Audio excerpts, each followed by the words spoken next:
After all she's been through, she's trying to make up for what happened to her. You mean how Wesker brainwashed her and made her come after us? No one's blaming Jill for that. No one. Except Jill.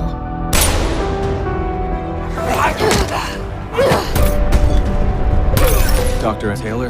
Yes, we need him in custody ASAP. I checked the DNA we got from a bite wound on an orca carcass. It had a strain of T virus in it. You're kidding. I found the connection between the folks that were infected. They all visited Alcatraz recently. Well, Dr. Taylor, it's time we debuted our creation. They turn fast, and without being bitten. I'm Rebecca. What do you want me to tell them? Someone accessed the DoD's server. They managed to steal data on Leon, Jill, Chris, and Claire. You think this might have something to do with the Operon now? Most likely. I'm going to use my virus to clean the slate. Dylan! Suckers, you're nothing more than pawns. That can't be good. Yeah.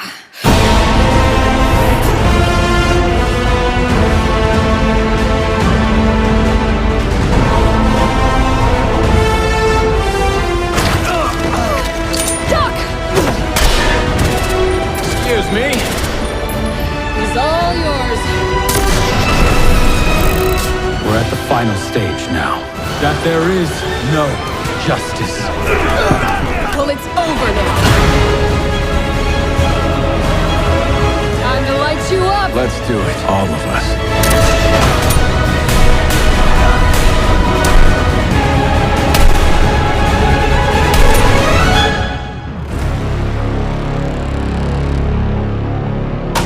Definitely going on vacation after this.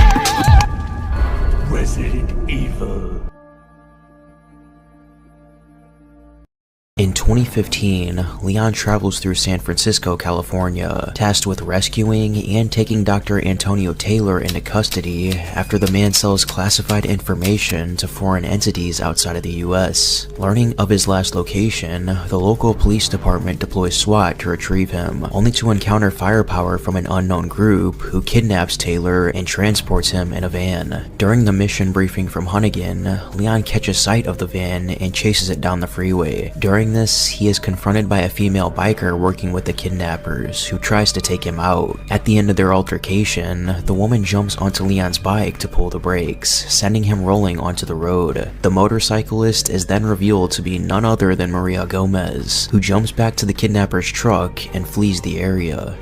Meanwhile, Claire arrives at San Francisco Beach to investigate the mutilated carcass of an orca that is washed ashore. After closer examination, she determines that the bite range and force is too large to be a shark, hinting at bioweapon involvement. To make sure, she takes DNA samples and brings them back for further analysis. Later that night, Jill Valentine explores a nearby homestead in an attempt to find a lead on the BSAA's current investigation into the city's new zombie outbreak. After finding the slaughtered corpse of a woman, she is suddenly ambushed by a zombie and wrestled to the ground. Once the creature is eliminated, Chris breaks into the home with SWAT backup and berates Jill for her reckless conduct. The house is then cleared and the corpses are brought back to the lab for further examination and analysis. Elsewhere, Leon flies over Alcatraz Island after learning that Dr. Antonio Taylor may be at the popular tourist site. After discussing the mission with Hunnigan, Leon is launched out of the aircraft with a small pod and plunges into the waters below. Making his way to the shore, he begins to search for Taylor throughout the island.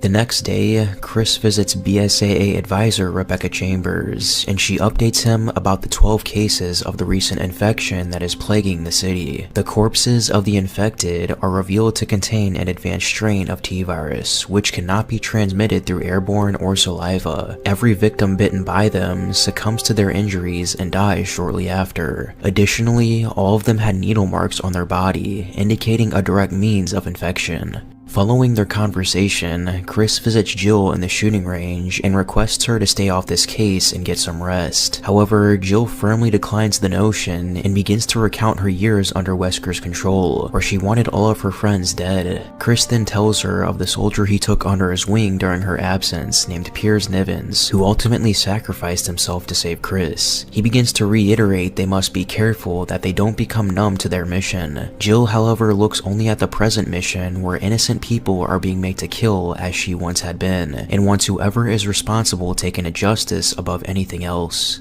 Meanwhile, on Alcatraz Island, Hunnigan directs Leon to a hidden underground research center. As Hunnigan works on opening the locked door, Leon questions her unwillingness to be on the field with him after years of cooperating together, to which she replies that being in the field isn't her specialty. Leon then enters the facility and begins to explore, only to encounter a nightmarish lion bioweapon that begins to give chase. In hopes to escape the creature's grasp, Leon sprints to the nearby entrance and requests Hunnigan to shut the doors on his command, and she manages to trap the creature just in time. However, the lion still manages to grab a hold of Leon and is about to rip him apart. However, he manages to pull out his knife and stab the creature just in time, followed up by a slash through its abdomen, which ultimately kills the enemy. Knowing the shortest route is now compromised, Hunnigan tells him to search for another one on his own. Just before leaving, Leon sends Hunnigan a selfie with the deceased bioweapon, followed up with a text saying, quote, "Fieldwork can be a lot of fun too."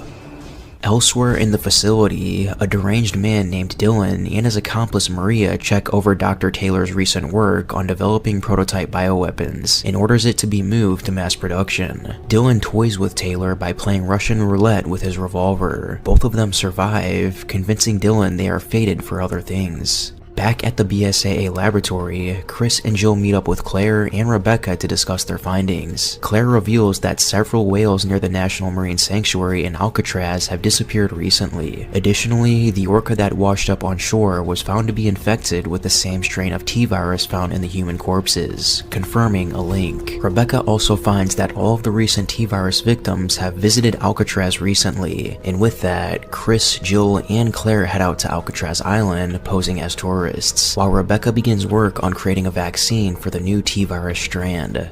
As the tourists arrive on the island, Dylan finds that Dr. Taylor has escaped and went into hiding. Looking at the camera footage, Dylan spots Chris and the others and claims that it's time to release their new creation. Suddenly, a zombie appears before the tourists, and a social media influencer named Zach catches Chris shooting the creature just before being attacked by another zombie and turning. Soon, more and more people become zombies, making it difficult to protect uninfected tourists. Claire brings people into a cafeteria for safety, but they quickly begin turning anyway. Chris and Jill meanwhile fight outside the prison cells, backed up by a single armed guard. Jill and the guard fall down a hole into the sewer. However, the guard is now infected and she is forced to take him out. Meanwhile, Chris moves to an upper level, shooting the zombies from a higher vantage point while protecting any remaining tourists. During the chaos, Dylan finally releases their new bioweapon project, being a new species of liquor with amphibian DNA. As Dylan watches the security cameras, he contemplates suicide once more as he recalls a haunting memory from Raccoon City. In a flashback during the Raccoon City incident, members of a private military firm were hired by Umbrella to help with the evacuation of high-ranking Umbrella executives and government officials. Unit 6 is deployed with 10 members, which consist of Dylan, Carl, JJ, and 7 others into the city to extract remaining officials that are still trapped within. During the operation, most of the unit suffered maulings from the zombies, with Dylan and JJ being the only 2 that remain free of T-virus infection. The pair dialed HQ to request extraction for immediate medical attention, but are told to quarantine the rest of the unit and await further orders. soldiers. As the two await, HQ orders the surviving pair to kill their infected comrades, and only then will the extraction come. Dylan argues with JJ about the morality of killing their own comrades, which the latter justifies as a necessity. As the two argue over a gun, the infected soldiers smash through a dividing window. JJ successfully gains back control of the gun and defends against the horde, with Dylan crouching down, begging JJ to stop. After all the soldiers are eliminated, it is revealed that JJ was bit during the attack. The two begin to fight over the gun once more as JJ seeks to prevent his inevitable death, but finally gives up when the gun discharges into his leg. After realizing the weapon is out of ammo, Dylan chooses to beat his comrade to death with a nearby briefcase. Back in the prison, Chris and Claire discover their radios are being jammed and they cannot call for backup. The two discuss the possibility of leaving, but Chris relents as Jill is still around somewhere and may be in trouble. During this conversation, they find what seems to be the only uninfected survivor left on the island, being Tony Davis. Jill meanwhile continues exploring the sewers, where she is suddenly ambushed by Leon. The two are initially confronted by zombie tourists, but they are quickly killed by the new species of liquor. Leon keeps silent, hoping the blind bioweapon will pass them entirely. However, it brushes past Jill and is alerted. As the two make their escape, more liquors take notice, but they are all quickly killed by explosives. Back upstairs, Chris and Claire travel with Davis, who goads Claire over TerraSave's supposed actions in the Harvardville airport incident. As Claire is distracted, Davis walks off and is attacked by a zombie, suffering a small injury but showing no sign of infection. Suddenly, the Redfields are pricked in the neck by drones, which incapacitate them. Davis begins to run in fear but is quickly cornered by Maria. Advancing in the tunnel, Leon and Jill share information on their respective missions and determine that they have the same motives. Sensing a draft, Leon breaks open a nearby wall, exposing a secret accessway which takes them to the facility where the liquor larvae are incubating. Back in the city, Rebecca discovers that Leon is also working on the case related to Alcatraz and quickly contacts Hunnigan, who informs her that someone hacked into the Department of Defense's server and stole information about previous bioterrorism cases dating from Raccoon City, which involves Chris, Jill, Leon, and Claire. Having no contact with the team for 2 hours, Rebecca decides to pursue after and is accompanied by SWAT officers to the island with a case of the newly created vaccine. As Leon and Jill investigate the armory, they discover blueprints for the mosquito drones that have been infecting people. Knowing they are nearby, Dylan beckons them to the prison cells where they will find their colleagues and Davis. Upon arrival, the two discover Chris, Claire, and Davis. However, Leon reveals that Davis's real name is Antonio Taylor, and that he is responsible for leaking national secrets to the enemies of the United States. Suddenly, the nearby lights turn on, and Dylan appears with Maria to infect Leon with one of his prototype drones. Introducing Maria, he confirms what is now clear to Leon and Chris, that Dylan has taken over Arius' crime syndicate for his own ends. While Maria seeks vengeance for her father's death, Dylan seeks vengeance for Raccoon City and the War on Terror, seeing the defenders of the world as the true guilty party. He describes Leon as the agent who aids in government cover-ups, Chris of the BSAA as a corrupt organization owned by the very pharmaceutical companies propagating the war, and Claire from TerraSave as the organization that does nothing and pat themselves on the back for it. During his speech, Leon throws a flashbang, allowing Jill's escape. Dylan then leaves to prepare for the release of his bioweapons. After being shot by Dylan, Antonio gives Claire information on how to access Dylan's computers just before succumbing to his injuries.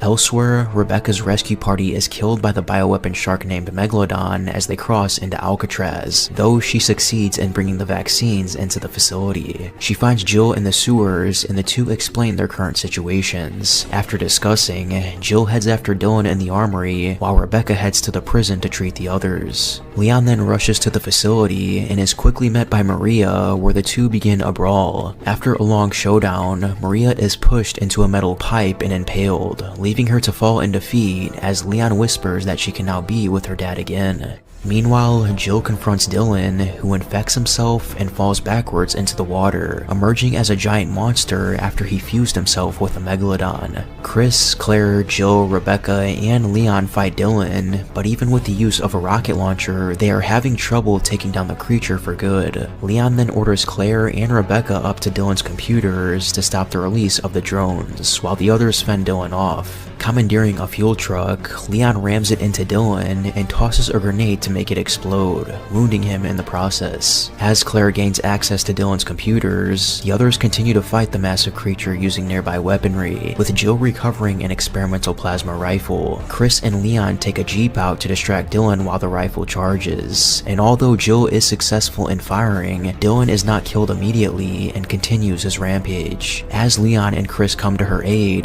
Dylan attempts to flee the facility and escape into open water. Rebecca, meanwhile, has taken control of the drones, and instead of shutting them down, she orders them to infect Dylan with massive quantities of the T-virus, causing him to begin deteriorating and becoming weakened. Jill distracts Dylan to prevent him escaping the submarine pen, giving time for Leon and Chris to prepare another rocket. Carrying a bag full of explosives, she deliberately allows Dylan to grab her so she can force the bag into his mouth, swimming away just as the rocket strikes and obliterates the creature for good. With Maria and Dylan gone, the five meet up on the island surface where they await rescue helicopters. Chris congratulates Jill for her efforts and is happy she is back to her old self.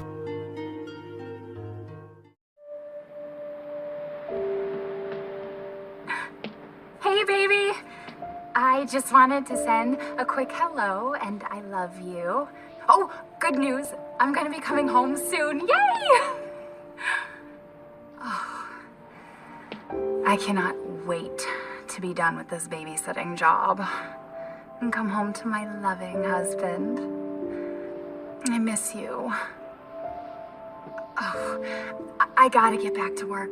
I love you, Ethan. I miss you so much. I'm sending tons of kisses.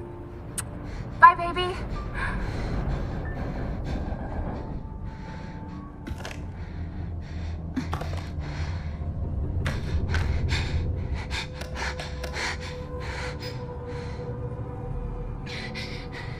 Ethan. You were right. I did lie to you. I shouldn't have. All I can say is that if you get this, stay away.